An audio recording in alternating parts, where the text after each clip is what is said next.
তোর মনে আছে তোর জীবনকে কোনোদিন কোনো অভাব ফিল করে, তখন সে ব্যক্তি বলবে লা ওয়াল্লাহি ইয়া রব, হে আমার প্রতিপালক তোমার শপথ।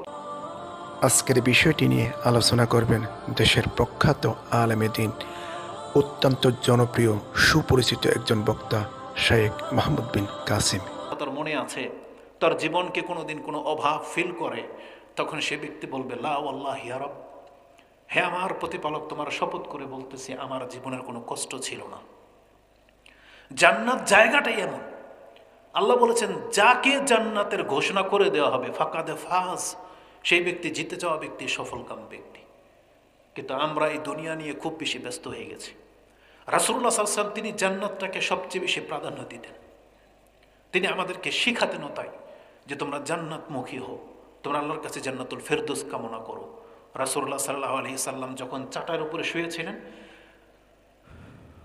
তার কোনো চাদর ছিল না।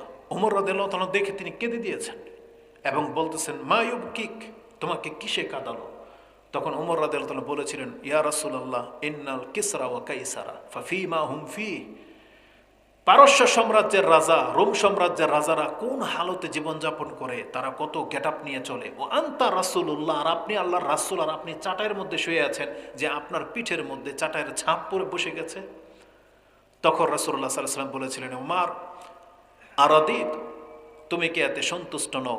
লাহুমুদ দুনিয়া ওয়ালানাল আখিরা, তাদের জন্য আল্লাহ দুনিয়া দিয়ে দিয়েছেন, আল্লাহ আমাদের জন্য পরকালকে স্থির করে রেখেছেন।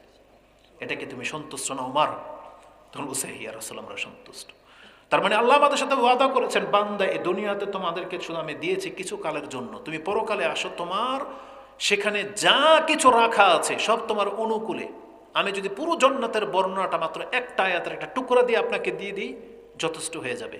আল্লাহ বলেছেন জান্নাত এমন একটা জায়গা, সেখানে লা মামনুয়া, সেখানে কোনো কিছু তোমার কাছ থেকে বিচ্ছিন্ন হবে না, আর সেখানে কোনো কিছু না করা হবে না। লা মাকতুআতিন ওয়ালা মামনুয়া, আল্লাহ বলেছেন জান্নাত এমন একটা জায়গা, সেখানে তোমাকে যা দেওয়া হবে কোনো দিন তোমার কাছ থেকে একটা নেয়ামতও বিচ্ছিন্ন হবে না।